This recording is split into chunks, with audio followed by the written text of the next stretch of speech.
Itu keutamaan sholat subuh kan sudah dijelaskan. Kata Nabi SAW, man shalla al-fajra fi jama'atin, barang siapa yang sholat subuh berjamaah, summa qa'ada, kemudian duduk, yazkurullah, berzikir kepada Allah, hatta tatlu asyamsu, sampai matahari terbit. Summa shalla raka'ataini, kemudian sholat 2 rakaat. Kanat lahu ka ajri hajjatin wa umratin tammatin. Kata Nabi, dia akan mendapatkan pahala seperti pahala haji dan umroh.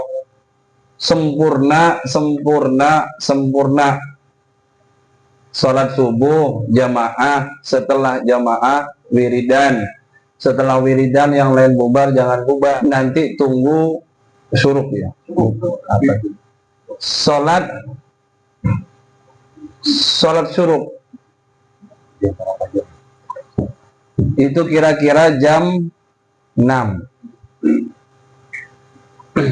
Kalau kita sholat 2 rakaat saja,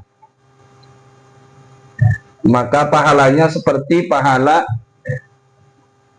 orang yang melaksanakan haji dan umroh. Sempurna. 3 kali Nabi bilang. Kalau memang benar kita haji yang 35 tahun itu karena mengharapkan pahala dari Allah, kalau sekarang belum bisa, coba kita kerjakan itu. Daripada haji nunggu lama, terus plus juga minimal 5 tahun. Furoda, aduh, nggak berangkat.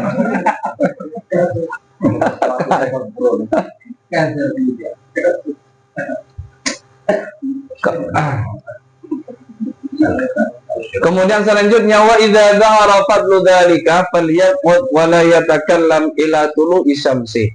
Kalau kita tahu nih keutamaan subuh, keutamaan jamaah subuh sampai tadi itu, maka hendaknya kita duduk tidak berbicara sampai terbitnya matahari. Bal yang bagi an takuna wadhifatuhu ila tulu'i arba'ata anwa'in. Apa yang harus kita lakukan? Jangan ngobrol dulu, jangan nyari kopi dulu. Ngapain? Nunggu sampai terbit matahari, ngapain? Baca ada'iyatun, baca doa, wa azkarun, baca zikir, wa yukarriruha fi sabahatihi, dan diulang-ulang. Tasbih, baca tasbihnya diulang-ulang, baca zikirnya diulang-ulang. Wa qiraatul Quran, baca Al-Quran. Wa tafakkurun, dan juga tafakkur, berpikir. Misalnya nih, baca Al-Quran nggak bisa, zikir udah kebanyakan. Zikir itu kan lama-lama bosan kita, apalagi yang zikirnya nggak khusyuk. 100 kali kita kesel, iya kan? La ilaha illallah 100 kali, lama benar bawaannya, perasaan nih, karena kita nggak khusyuk. Tapi kalau kita memikirkan sesuatu yang kita senangi, seharian juga berasa cepet banget. Buktinya apa? Ngitung duit, nungguin duit datang tuh sehari, bahkan 24 jam kadang cepet banget, sehari semalam udah tahu-tahu malam lagi. Kayaknya kurang 24 jam. Kenapa? Karena kita lagi senang. Zikir 100 kali disalah-salahin, zikir kelamaan, nyari ustadz yang cepat. Tafakkur, kalau nggak bisa itu tafakkur. Tafakkur itu merenung. Bagaimana caranya tafakkur? Di sini ada 2. Yang pertama, ayyatafakkara fi ma yanfa'uhu minal muamalah, memikirkan apa yang harus kita lakukan, sesuatu yang bermanfaat untuk kita. Cari cari nafkah, nggak masalah, itu masuk bagian dari kewajiban kita. Kita harus punya planning. Kapan harus kita pikirkan itu? Di pagi hari, sambil nunggu terbit matahari, bukan tidur lagi. Tuh mikirin. Bi ayyuhasiba nafsahu fima sabaqa min taksirin. Kemarin, pekerjaan kemarin apa saja yang kurang. Nah, itu sudah mulai dipikirin, di planning lagi. Summa yurattibu wadhaifahu fi yaumihi alladhi baina yaday. Kemudian diperbaiki tugasnya di hari itu. Kita nih besok hari Jumat, pagi hari setelah sholat subuh, kalau ngaji Al-Quran sudah selesai, zikir sudah selesai, baru tafakkur, merenung. Ini kemarin kita kerjaan kekurangannya ini, masalahnya ini. Sekarang harus kita bisa selesaikan, harus punya planning. Itu namanya siap untuk melaksanakan, untuk hidup di hari itu. Namanya siap kalau begitu. Kalau kita kan nggak modal nekat hidup, nggak kepikiran, akhirnya banyak masalah, tahu-tahu kaget. Karena nggak ada planning sama sekali. Habis subuh tidur, atau subuhnya yang kebablasan. Wa yudabbiru, kemudian mengatur sedemikian rupa fi daf'is sawarif wal awaik asyagilah lahu anil khira. Kemudian diatur lagi, dipikirkan lagi, coba diurut lagi, kira-kira apa saja kejadian-kejadian kemarin yang bisa menghalangi pekerjaan kita. Kemudian di hari itu diatur lagi apa saja yang bisa menghalangi tujuan kita awal. Keuntungan gak maksimal misalnya, keuntungan gak maksimal, atau ada produk yang gagal, atau ada langganan yang komplain. Itu juga harus dipikirkan. Kapan mikirinnya? Pagi hari. Nunggu sampai terbit matahari. Wa yatadzakkaru taksirahu. Dan juga harus diingat-ingat lagi kekurangan kita apa. Bukan cuma bisnis sebenarnya. Kalau memang kita sudah pensiun misalnya, hari kemarin apa yang sudah kita lakukan? Kesalahan apa yang sudah kita lakukan? Itu juga harus dipikirkan. Wa ma yatatarraqu ilaihi khalalun min a'malihi liyuslihahu. Jadi kalau ada kekurangan-kekurangan, diperbaiki di pagi itu. Sudah mulai di planning. Wa yuhdiru fi qalbihi an-niyatis salihatah min a'malihi fi nafsihi. Yang penting ini, menghadirkan niat yang baik dari pekerjaan kita. Cari duit, niatin jangan ngumpulin harta, jangan ngumpulin dunia, tapi untuk mencukupi kebutuhan keluarga, untuk melaksanakan kewajiban kita sebagai kepala rumah tangga. Jadi niatin seperti itu. Jangan untung di kepala, untung, akhirnya buntung.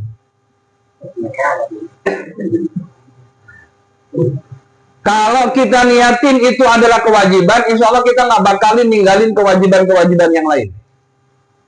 Tapi kalau kita niatin untung, kewajiban yang lain kita bakal tinggalin. Dari awal tuh. Kenapa begitu? Karena nggak mungkin orang yang beriman itu niat melakukan kewajiban, kemudian meninggalkan kewajiban yang lain. Berarti dia munafik. Bilang kerja rajin banget. Mana bang? Kerja Pak kewajiban. Iya. Duhur nggak pernah kelihatan. Padahal sama-sama kewajiban.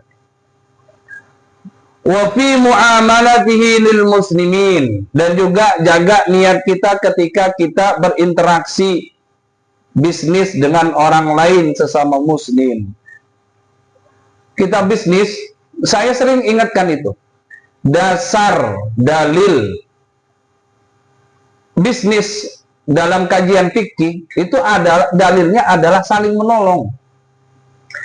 Kalian silakan cari kitab fikih mulai dari jual beli, gade, terus ijarah, sewa.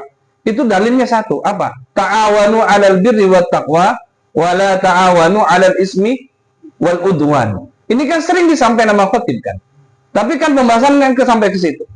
Orang dagang itu bukan hanya untung, tapi niat nolong pelanggan kita, orang yang beli sama kita.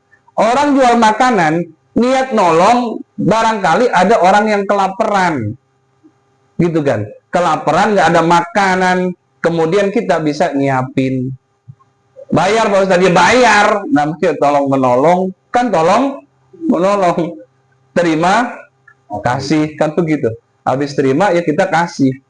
Jangan terima-terima doang. Nggak bayar. Nggak bayar. Kalau nggak bayar, itu kan akhirnya nggak muter ekonomi. Perekonomian umat, kata orang sekarang kan. Makanya saya kalau dagang, sedekah, sedekah.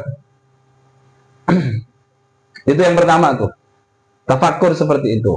Pagi hari, kalau baca Al-Quran udah capek, mata udah lelah, zikir udah capek, udah bikin planning aja hari ini. Apa yang harus kita lakukan? Pagi hari. Kemarin saya itu baca butterfly system. Apa itu? Iya, istilah itu. Kupu-kupu sistem.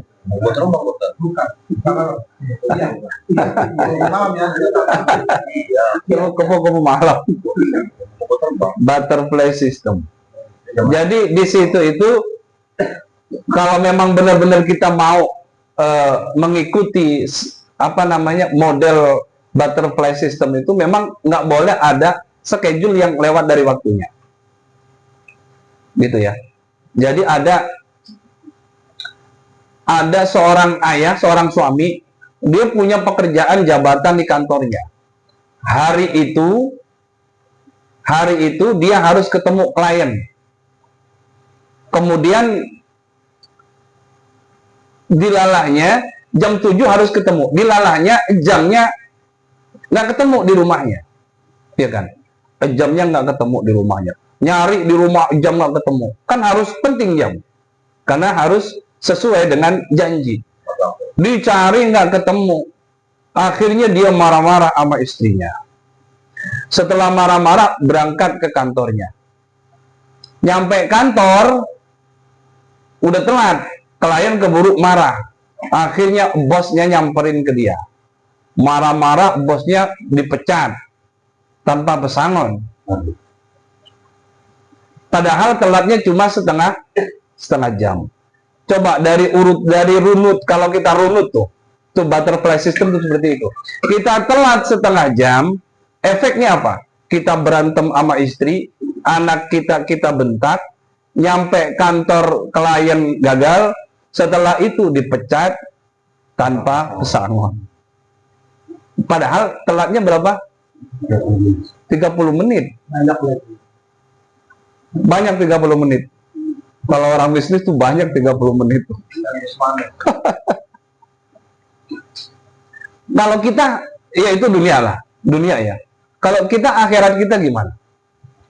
Berapa jam yang kita tinggalkan? Berapa tahun yang kita tinggalkan nggak puasa? Berapa puluh tahun yang kita nggak sholat? Gara-gara apa? Gara-gara kita nggak bisa ngatur waktu kita. Kapan kita harus melakukan itu? Di pagi hari. Itu pas seger-segernya. Kalau bisa malam, jangan malam-malam tidurnya. Kalau bisa. Saya ngomong kalau bisa, karena saya juga susah tidur malam ya akhir-akhir ini. Jam 12 maksudnya. Apa lagi? Susah. Kalau bisa jangan malam-malam.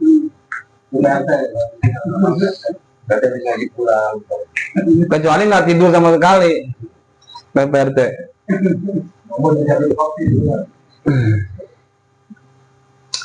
Kemudian sistem yang kedua, tadi kan cara tafakur ada dua. Yang pertama seperti tadi itu, kita bikin planning di pagi hari. Kemudian yang kedua, itu yang kaitannya dengan muamalah tadi itu, dengan bisnis kita. Yang kedua, fima yanfa'u fi ilmil mukasyafah. Yang kedua, cara untuk tafakur adalah memikirkan sesuatu yang bermanfaat dalam rangka membuka kembali, ya, membuka kembali nikmat-nikmat yang Allah berikan kepada kita. Itu namanya mukasyafah. Jadi ilmu mukasyafah itu seperti itu. Bukan berarti melihat yang gaib, atau bisa baca hati orang. Ilmu mukasyafah itu bisa merasakan nikmat yang telah Allah berikan kepada kita. Bagaimana caranya? Wadzalika bi ayyatafakkara marratan fi ni'amillahi ta'ala. Kita memikirkan nikmat-nikmat yang Allah berikan kepada kita. Yang pertama, wa tawaturil alaihi adh-dhahirah wal batinah. Dan juga memikirkan nikmat yang telah Allah berikan secara zahir dan batin. Nikmat zahir dan nikmat batin. Kalau nikmat zahir kelihatan, alhamdulillah kita punya istri, alhamdulillah kita punya anak, kelihatan nikmatnya. Alhamdulillah punya rumah, alhamdulillah punya mobil, kelihatan. Nikmat batin itu nggak kelihatan, tapi bisa dirasakan. Apa yang bisa kita rasakan? Di pagi hari kita merasakan ketenangan, seger, kemudian kita merasakan kepuasan, itu namanya batin. Nikmat dua itu, zahir dan batin, ini harus barengan nih. Salah satunya nggak ada bisa goyang, harus balance. Jadi zahir dan batin. Ada orang diberikan kenikmatan zahir tapi nggak diberikan kenikmatan batin. Apa itu? Orang yang diberikan harta yang melimpah, tapi di hatinya tidak merasakan kecukupan. Itu yang bahaya. Makanya kita minta, ya Allah, minta rizki nikmat zahir batin. Dikasih, kita bersyukur. Itu yang dimaksud dengan orang kaya. Makanya kadang kita kan suka ngobrol, kalau ngobrol-ngobrol tuh. Ada pertanyaan, ada orang yang nggak sholat tapi kaya, ada orang yang sholat tapi nggak kaya-kaya. Lebih spesifik, ada orang yang rajin sholat duha nggak kaya-kaya, ada orang yang nggak pernah sholat duha selama hidupnya tapi kaya. Tuh, kembali ke sini, nikmat itu ada zahir batin. Mungkin nikmat zahirnya Allah berikan, ya kan? Harta Allah kasih, jabatan Allah kasih, tapi boleh jadi batinnya nggak dikasih sama Allah. Jadi dia kurang lagi. Ini kan nggak ada yang tahu nih perasaan seperti itu. Yang tahu cuma kita yang merasakan. Kira-kira nih, sedangkan orang yang rajin sholat duha, walaupun rumah masih ngontrak sekalipun, motor nggak punya sekalipun, tapi dia dapat segelas kopi, tapi bersyukurnya kepada Allah begitu luar biasa. Minum kopi, alhamdulillah. Padahal cuma dapat kopi segelas, tapi bersyukur kepada Allah. Nih kira-kira nih, yang merasa cukup yang mana? Kopi. Yang dapat kopi. Alhamdulillah. Kalau orang tadi yang dapat harta banyak, dapat jabatan tinggi, tapi nggak merasa cukup, itu sejatinya dia masih miskin. Orang yang dapat secangkir kopi malah kaya. Jadi mikirnya begitu. Jangan sampai dibolak-balik. Akhirnya ketika kita tidak bisa mendapatkan ambisi kita, malah kita males buat ibadah kepada Allah. Itu akhirnya kita bisa jadi kufur. Bisa jadi kufur. Kenapa? Akhirnya kita mengingkari kewajiban yang Allah wajibkan kepada kita. Kalau kurang bersyukur, akhirnya begitu. Makanya di pagi hari ngapain mikirin itu? Makanya kalau ngelihat saya mojok pagi-pagi ngopi, jangan diomongin. Ngopi mulu, bisa jadi tuh lagi tafakur.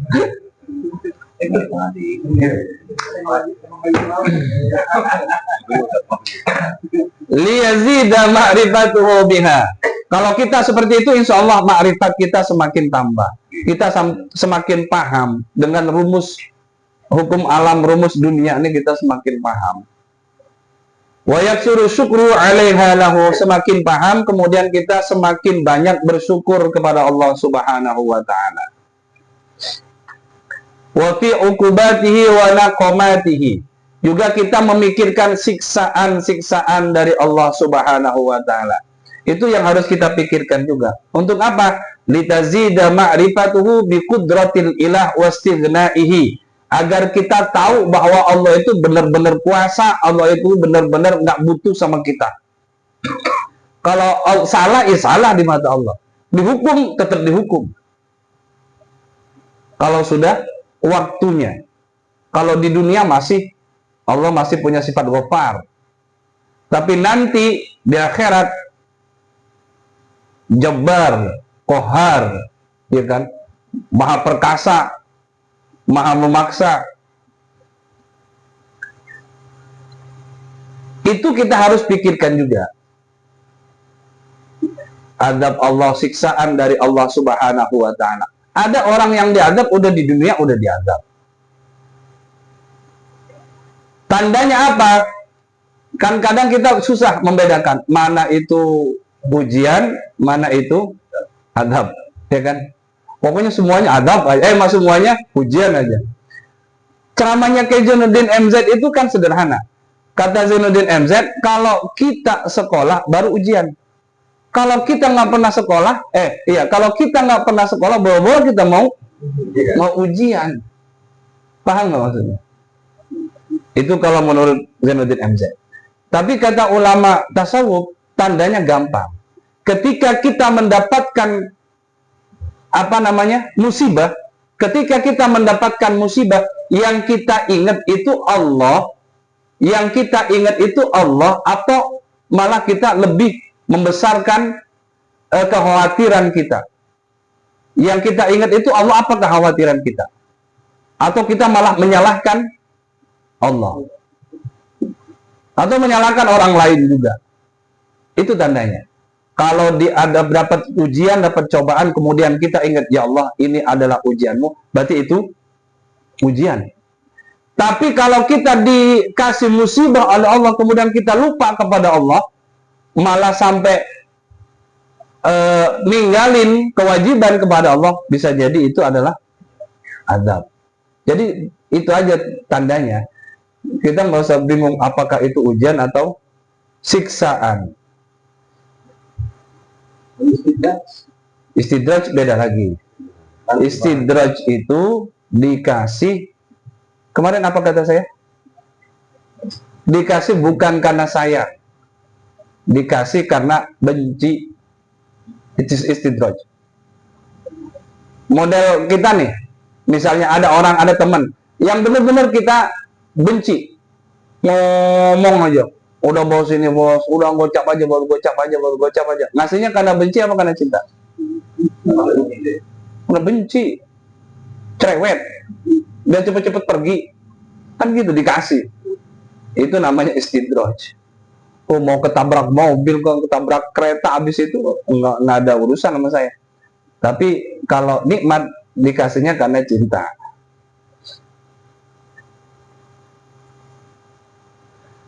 Wa yazidu khawfuhu minha. Kemudian kalau kita memikirkan seperti tadi, siksaan Allah nanti di akhirat itu nggak ada lagi tawar-menawar, yang salah tetap salah, karena malaikat Allah itu ada malaikat khusus namanya malaikat Zabaniyah. Dia nggak pernah memiliki perasaan kasihan kepada makhluk Allah Subhanahu wa ta'ala. Pokoknya salah digebukin. Gebukin pokoknya. Nggak ada ampun. Itu namanya malaikat Zabaniyah, anak buahnya malaikat Malik, pimpinannya malaikat Malik. Wa mahma tayassara al-fikru fahuwa asyraful ibadat. Kalau kita bisa pagi hari bisa tafakur seperti itu, nih, ini kata pengarang kitab nih, bukan kata saya. Kalau kita bisa seperti itu, fahuwa asyraful ibadat, itu adalah ibadah yang paling mulia. Maaf, daripada zikir, daripada baca Al-Quran. Bisa tafakur. Lebih baik daripada baca wirid, baca zikir, dan baca Al-Quran, kalau bisa seperti tadi. Tapi kalau misalnya kita bisa baca Al-Quran plus tafakur, ya lebih baik baca Al-Quran. Maksudnya begitu ya. In fihi ma'na dzikri lillahi ta'ala. Karena tafakur itulah inti makna dari zikir kepada Allah. Ngapain kita baca zikir sampai ribuan kalau kita nggak pernah ingat sama yang kita baca? Subhanallah, subhanallah, subhanallah, subhanallah, subhanallah. Apa yang kita ingat? Atau Allahumma sholli ala Muhammad wa ala ali sayyidina Muhammad, Allahumma sholli ala sayyidina Muhammad wa ala ali sayyidina Muhammad. Apa yang kita ingat? Utang kita apa Rasulullah? Utang. Makanya setelah baca salawat nggak ada pengaruh, nggak ada efek. Dibilang apa salawatnya nggak manjur, padahal hati kita yang lalai, nggak nyambung. Allah, Allah, Allah, Allah, Allah. Makanya kalau baca alhamdulillah, alhamdulillah, alhamdulillah, apa yang kita pikirin coba? Kalau yang kita pikirin adalah kenikmatan yang telah Allah berikan, berarti kita itu zikir plus tafakur. Luar dalam tuh kita. Alhamdulillah, alhamdulillah, alhamdulillah. Pokoknya nikmat Allah yang kita ingat. Itu namanya zikir, benar-benar zikir. Tapi kalau misalnya seperti itu nggak bisa, lebih baik kayak tadi itu. Udah ngerenung aja, tafakur aja. Itu adalah asyraful ibadat, ibadah yang paling mulia. Allahu a'lam bishawab.